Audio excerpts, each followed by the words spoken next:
শুনছিলেন first security ইসলামী bank PLC সংবাদ শিরোনাম। আমন্ত্রণ সন্ধ্যা 7টার 21-এর সংবাদে, সাথে আছি আমি তাইজিন রহমান। দর্শক, 21 টেলিভিশনের সংবাদ একই সাথে সরাসরি দেখতে পাবেন আমাদের ফেসবুক পেজ www.facebook.com/2124 অনলাইনে। সুসংগঠিত দল ও দেশের মানুষের সমর্থন থাকলে আওয়ামী লীগের বিরুদ্ধে কোনো ষড়যন্ত্রের কাজ হবে না। তাই জনগণের আস্থা বিশ্বাস ধরে রাখতে নেতাকর্মীদের সচেষ্ট থাকার আহ্বান জানিয়েছেন প্রধানমন্ত্রী ও আওয়ামী লীগ সভাপতি শেখ হাসিনা। আওয়ামী লীগের ৭৫তম প্রতিষ্ঠা বার্ষিকীতে বঙ্গবন্ধু কন্যা বলেন, আওয়ামী লীগ ও দেশের বিরুদ্ধাচরণকারীরা নিশ্চিহ্ন হয়ে গেছে। তপু শাহিনের ছবিতে বিস্তারিত জানাচ্ছেন ফারজানা শোভা।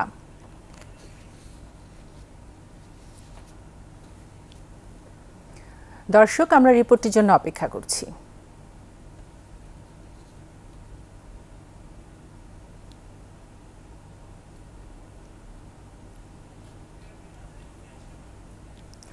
দর্শক, রিপোর্টটি প্রক্রিয়াধীন আছে, চলে যাচ্ছি পরবর্তী সংবাদে। এর আগে উপমহাদেশের প্রাচীন ও বড় রাজনৈতিক দল আওয়ামী লীগের ৭৫তম প্রতিষ্ঠা বার্ষিকী উপলক্ষে বঙ্গবন্ধু শেখ মুজিবুর রহমানের প্রতিকৃতিতে শ্রদ্ধা নিবেদন করেছেন প্রধানমন্ত্রী শেখ হাসিনা। সকালে ধানমন্ডির ৩২ নম্বরে বঙ্গবন্ধুর প্রতিকৃতিতে শ্রদ্ধা জানানোর পর প্রধানমন্ত্রী শেখ হাসিনা কিছুক্ষণ নীরবে দাঁড়িয়ে থাকেন। পরে দলের পক্ষ থেকে আওয়ামী লীগের সভাপতি হিসেবে সিনিয়র নেতাদের নিয়ে দ্বিতীয়বার শ্রদ্ধা জানান বঙ্গবন্ধু কন্যা। এ সময় দলের সাধারণ সম্পাদক ওবায়দুল কাদের বলেন, দেশের উন্নয়ন অগ্রযাত্রার একমাত্র কাণ্ডারি বাংলাদেশ আওয়ামী লীগ। বন্য চোরারা ভাওতাবাজি করে আমাদের আজকে সাম্প্রদায়িক জঙ্গিবাদী শক্তি আমাদের অভিন্ন শত্রু। এই অভিন্ন শত্রু বিএনপির নেতৃত্বে ঐক্যবদ্ধ। আমাদের আজকে অঙ্গীকার, আমাদের আজকের শপথ, এই অপশক্তিকে পরাজিত করতে হবে। সুসংগঠিত দল ও দেশের মানুষের সমর্থন থাকলে আওয়ামী লীগের বিরুদ্ধে কোনো ষড়যন্ত্রে কাজ হবে না। তাই জনগণের আস্থা বিশ্বাস ধরে রাখতে নেতাকর্মীদের সচেষ্ট থাকার আহ্বান জানিয়েছেন প্রধানমন্ত্রী ও আওয়ামী লীগ সভাপতি শেখ হাসিনা। আওয়ামী লীগের ৭৫তম প্রতিষ্ঠা বার্ষিকীতে বঙ্গবন্ধু কন্যা বলেন, আওয়ামী লীগ ও দেশের বিরুদ্ধাচরণকারীরা নিশ্চিহ্ন হয়ে গেছে। তপু শাহিনীর ছবিতে বিস্তারিত জানাচ্ছেন ফারজানা শোভা। ৭৫ পেরুলেও তারুণ্যে দীপ্ত স্বাধীনতার শক্তি বাংলাদেশ আওয়ামী লীগ। ভারতীয় উপমহাদেশের অন্যতম প্রাচীন এবং বৃহত্তম দলটি পালন করছে হীরক জয়ন্তী। এই শুভক্ষণে ঐতিহাসিক সোহরাওয়ার্দী উদ্যানের জনসভায় কর্মীদের ঢল। আওয়ামী লীগের আমন্ত্রণে এসেছেন বিভিন্ন রাজনৈতিক দলের নেতা, বিদেশি কূটনৈতিক, কবি সাহিত্যিক সহ দেশ বরেণ্যজনরা। পতাকা ও পায়রা উড়িয়ে উদ্বোধন করেন আওয়ামী লীগের প্লাটিনাম জয়ন্তীর আয়োজন। নাচে গানে মূর্ত হয়ে ওঠে স্বাধীনতার প্রতিটি বাঁকে আওয়ামী লীগের ভূমিকা। ৭৫ বছরের ৪৩ বছরেই আওয়ামী লীগের নেতৃত্ব দিয়েছেন বঙ্গবন্ধু কন্যা শেখ হাসিনা। বক্তব্যের প্রথমেই স্বাধীনতার স্থপতি, মুক্তিযুদ্ধের শহীদদের স্মরণ করে আবেগাপ্লুত দলীয় প্রধান বলেন, ভাষা আন্দোলন, স্বাধীনতা, আর্থিক সামাজিক উন্নয়ন, দেশ ও জাতির যা কিছু বৃহৎ অর্জন তা আওয়ামী লীগের হাত ধরেই। সবসময় মানুষের সুখে দুঃখে জনগণের পাশে। আজকে মানুষের দেশের বাংলাদেশের মানুষের বাঙালির যতটুকু অর্জন, সে অর্জনটুকু আওয়ামী লীগের দ্বারাই। তিনি বলেন, কেবল 15 আগস্ট নয়, আওয়ামী লীগকে নিশ্চিহ্ন করতে এখনও ষড়যন্ত্র চলছে। ক্ষমতার লোভে অনেকেই দলবদল করে দেশ ধ্বংসের পায়তারা করেছে উল্লেখ করে সরকার প্রধান আরও বলেন, দেশের মানুষের মৌলিক চাহিদা পূরণই আওয়ামী লীগের মূল লক্ষ্য। নেতাকর্মীদের উদ্দেশ্যে শেখ হাসিনা বলেন, জনগণের আস্থা বিশ্বাস ধরে রাখতে দলকে আরও সুসংগঠিত ও জনবান্ধব করতে হবে। গণতান্ত্রিক ধারা অব্যাহত রেখে উন্নয়নকে আরও ত্বরান্বিত করার অঙ্গীকার করেন বঙ্গবন্ধু কন্যা। লড়াই সংগ্রাম অর্জনে ৭৫ বছর পূর্ণ করল উপমহাদেশের অন্যতম প্রাচীন রাজনৈতিক দল আওয়ামী লীগ। প্রতিষ্ঠাবার্ষিকীর এই দিনে আওয়ামী লীগ সভাপতি শেখ হাসিনা নেতাকর্মীদের উদ্দেশ্যে বললেন, বঙ্গবন্ধু যে চেতনায় স্বাধীনতা অর্জন এবং দেশ পুনর্গঠন করেছিলেন তাকে পাথেয় করেই সামনের দিনগুলোতে সকল ষড়যন্ত্র মোকাবেলা করে স্মার্ট সোনার বাংলাদেশ গড়তে সবাইকে একযোগে কাজ করতে হবে। ফারজানা শোভা, 21 টেলিভিশন, ঢাকা। প্লাটিনাম জয়ন্তী উদযাপনে ঐতিহাসিক সোহরাওয়ার্দী উদ্যানের সমাবেশে ছোট ছোট আনন্দ মিছিল নিয়ে যোগ দেন নেতাকর্মীরা। স্লোগানে স্লোগানে মুখর মিছিলগুলো ছিল বর্ণিল সাজে রঙিন। সমাবেশ থেকে দলীয় সভাপতি প্রধানমন্ত্রী শেখ হাসিনার নির্দেশনা নিয়ে সংগঠনকে ঢেলে সাজানোর কথা জানান নেতারা। মাহমুদ হাসানের প্রতিবেদন। দেশের প্রাচীন ও সর্ববৃহৎ রাজনৈতিক দল বাংলাদেশ আওয়ামী লীগ পূর্ণ করল ৭৫ বছর। দুপুর থেকে ঢাকা ও আশেপাশের এলাকা থেকে ছোট ছোট আনন্দ মিছিল নিয়ে সভাস্থলে আসেন নেতাকর্মীরা। এই সময় দলের পাশাপাশি উন্নয়নমূলক বিভিন্ন স্লোগানে মুখরিত হয়ে ওঠে সোহরাওয়ার্দী উদ্যান। আমরা সকলে ঐক্যবদ্ধ থেকে এই প্রতিষ্ঠাবার্ষিকীর সার্থকতা এবং শুভকামনা করছি। তৃণমূল নেতাকর্মীদের কাছে যেন সে মূল্যায়ন করা হয় তাদেরকে। এই তৃণমূল নেতাকর্মী বাংলাদেশ আওয়ামী লীগের প্রাণ।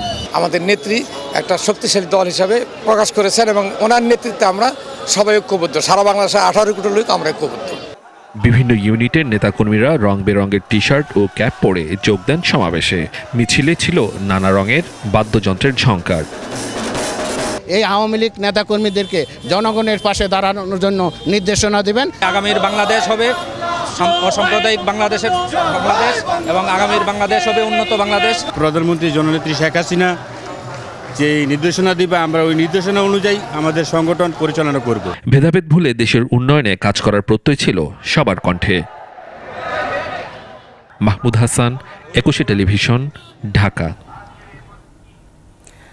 হাসপাতালে চিকিৎসাধীন বিএনপি চেয়ারপারসন খালেদা জিয়াকে বিদেশে পাঠানোর সুযোগ নেই বলে আবারও মন্তব্য করেছেন আইনমন্ত্রী আনিসুল হক। রাজধানীতে বিচারক প্রশিক্ষণ কর্মশালার উদ্বোধন শেষে সাংবাদিকদের প্রশ্নের জবাবে মন্ত্রী বলেন, যে আইনি ব্যবস্থায় খালেদা জিয়ার সাজা স্থগিত রাখা হয়েছে, একই প্রক্রিয়ায় তাকে বিদেশ পাঠানো সম্ভব নয়। মাননীয় প্রধানমন্ত্রী জননেত্রী শেখ হাসিনা দেখেছেন বলেই কিন্তু আপনার 2020 সালে 25শে মার্চ তাকে তার সাজা স্থগিত রেখে মুক্তি দেওয়া হয়েছে এবং আজ পর্যন্ত তিনি কিন্তু যেই হাসপাতালে তার ইচ্ছা মতো যে চিকিৎসা নেওয়ার সেই ব্যবস্থা করা হয়েছে এবং বিদেশ থেকেও ডাক্তার এনে তার চিকিৎসা করা হয়েছে। যেই আইনি ব্যবস্থায় তাকে তার সাজা স্থগিত রেখে তাকে মুক্তি দেওয়া হয়েছে, সেই আইনি প্রক্রিয়া তাকে বিদেশ যাওয়ার কোনো সম্ভাবনা নাই। পুলিশের সাবেক মহাপরিদর্শক বেনজির আহমেদ দুর্নীতি দমন কমিশনে হাজির না হলেও আইনজীবীর মাধ্যমে লিখিত বক্তব্য পাঠিয়েছেন। পর্যালোচনা করে পরবর্তী পদক্ষেপ নেবে দুদক। ব্রিফিংয়ে দুদক সচিব খোরশেদা ইয়াসমিন জানান, কমিশনে উপস্থিত হয়ে বক্তব্য না দেয়ায় অনুসন্ধান টিম আইন অনুযায়ী ব্যবস্থা গ্রহণ করবে। এছাড়া সোমবার বেনজির আহমেদের স্ত্রী ও কন্যারা উপস্থিত না হলে তাদের বিষয়েও আইন অনুযায়ী পরবর্তী ব্যবস্থা গ্রহণ করা হবে। ব্রিফিংয়ে সাবেক ডিএমপি কমিশনার আসাদুজ্জামান মিয়ার অবৈধ সম্পদের বিষয়ে অভিযোগ পরীক্ষা নিরীক্ষা করে কমিশন সিদ্ধান্ত নেবে বলে জানান দুদক সচিব। এছাড়া ছেলের ছাগল কাণ্ডে আলোচিত এনবিআর কর্মকর্তা মতিউর রহমানের অবৈধ সম্পদ অনুসন্ধানে এবার বিশেষ টিম গঠন করেছে দুদক।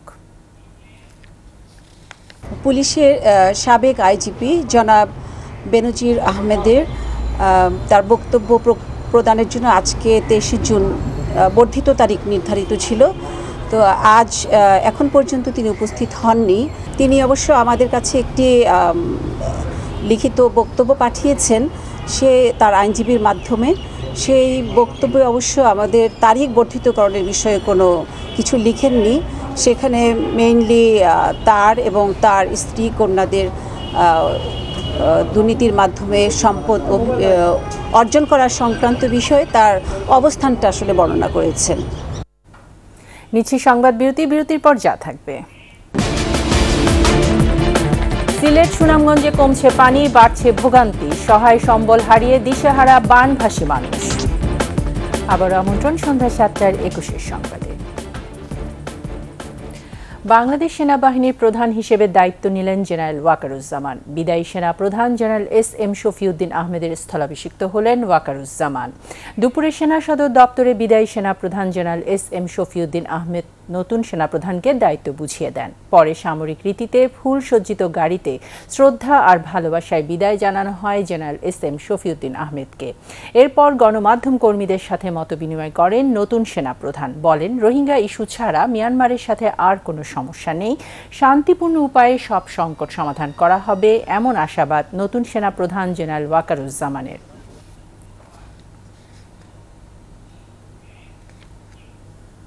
স্মার্ট বাংলাদেশ গঠনে ও স্মার্ট গভর্নেন্স এগিয়ে নিতে স্মার্ট বাহিনী গড়ে তোলার প্রত্যয় ব্যক্ত করলেন র্যাব মহাপরিচালক ব্যারিস্টার হারুনুর রশিদ। সংবাদ সম্মেলনে র্যাব মহাপরিচালক উগ্র জঙ্গিবাদ, সন্ত্রাস নির্মূল, অবৈধ অস্ত্র আর মাদক উদ্ধার ও কিশোর অপরাধ নিয়ন্ত্রণকে অগ্রাধিকার দিয়ে 5 দফা দিক নির্দেশনা ও কর্মপন্থা ঘোষণা করেন। বাহিনীর সদস্যদের অপরাধ কর্মকাণ্ডে জড়িত হওয়া প্রসঙ্গে র্যাব প্রধান বলেন, আইন বহির্ভূত কোনো কাজে কেউই ছাড় পাবে না। এ সময় মাদক নির্মূল ও কিশোর অপরাধ নিয়ন্ত্রণে সবার সচেতনতা বাড়ানো ও সামাজিক দায়বদ্ধতার কথা উল্লেখ করেন র্যাব মহাপরিচালক ব্যারিস্টার হারুনুর রশিদ।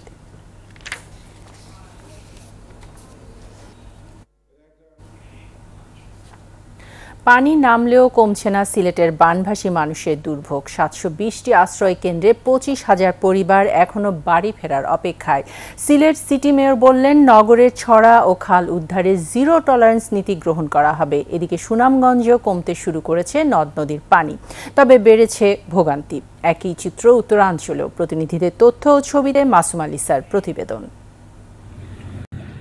এবারের বন্যায় বেশি ক্ষতিগ্রস্ত হয়েছে সিলেটের গোয়াইনঘাট। পানি নামলেও বাড়ি ফিরতে পারছেন না আশ্রয় কেন্দ্রে থাকা কয়েক হাজার পরিবার। উজানের ঢলে ভেঙে গেছে ঘরবাড়ি, সহায় সম্বল ও গবাদি পশু হারিয়ে নিঃস্ব তারা।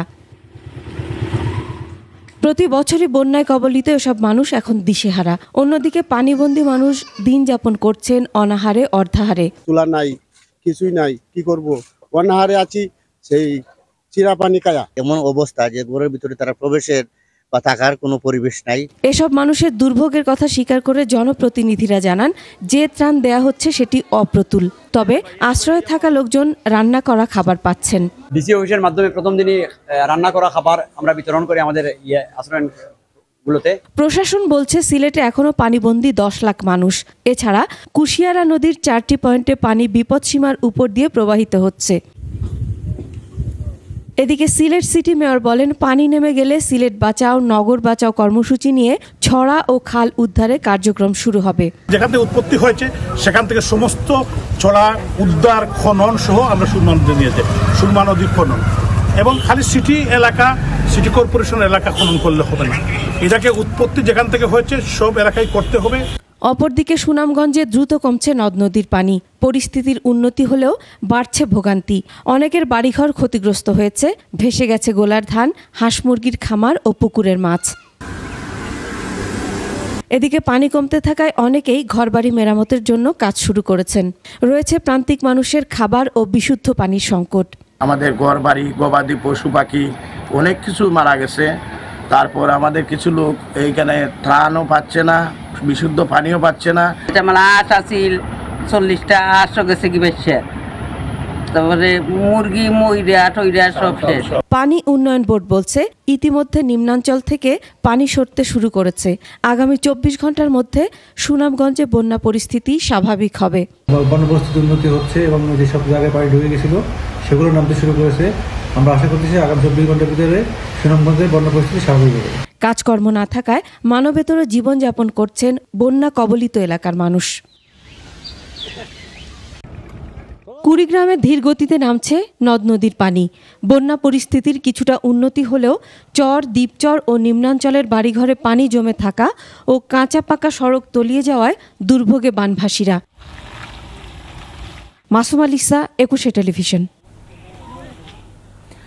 আগামী দুদিন বৃষ্টি কিছুটা কম থাকলেও 26শে জুন থেকে সারা দেশে এক সপ্তাহ মাঝারি থেকে ভারী বৃষ্টিপাতের পূর্বাভাস দিয়েছে আবহাওয়া অফিস। আর বন্যা পূর্বাভাস কেন্দ্র জানিয়েছে, এই মাসে আর বড় ধরনের বন্যার আশঙ্কা নেই। 26 তারিখ থেকে সারা বাংলাদেশেই বৃষ্টিপাতের তীব্রতা একটু একটু করে বৃদ্ধি পেতে পারে। সেই সাথে বিশেষ করে আমাদের উত্তরের জেলাগুলোতে বৃষ্টিপাতের পরিমাণ একটু বৃদ্ধি পাবে। বৃষ্টিপাত পরবর্তীতে যদি অব্যাহত থাকে সেক্ষেত্রে নদ নদীর পানি উল্লেখযোগ্যভাবে বৃদ্ধি পেতে পারে। আপাতত ওই সময়টাতে আমরা বলতে পারি নদ নদীর পানি বৃদ্ধির সম্ভাবনা রয়েছে, তবে এই মুহূর্তে গুরুতর বন্যা পরিস্থিতির আশঙ্কা দেখছি না। এবারে আন্তর্জাতিক প্রসঙ্গ।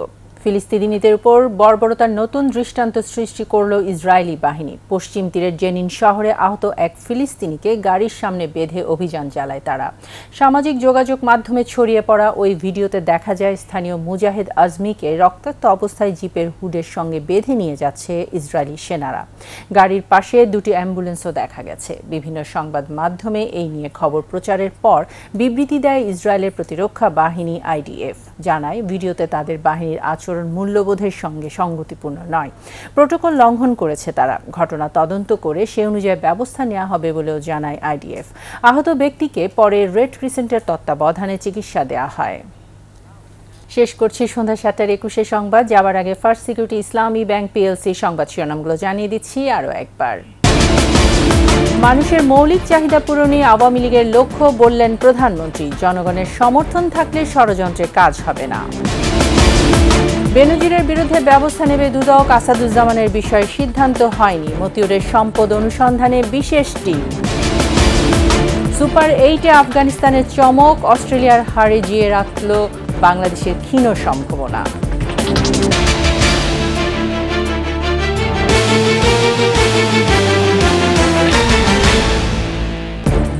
সর্বশেষ সংবাদ জানতে ডায়াল করুন 2021 নম্বরে আর ভিজিট করুন 21-tv.com এই ওয়েবসাইটে। এছাড়া ফেসবুকে ভিজিট করতে পারেন www.facebook.com/2124 অনলাইনে। এতক্ষণ সঙ্গে থাকার জন্য ধন্যবাদ। পরবর্তী সংবাদ রাত 9টায় দেখার আমন্ত্রণ রইল। 21-এর সাথেই থাকুন।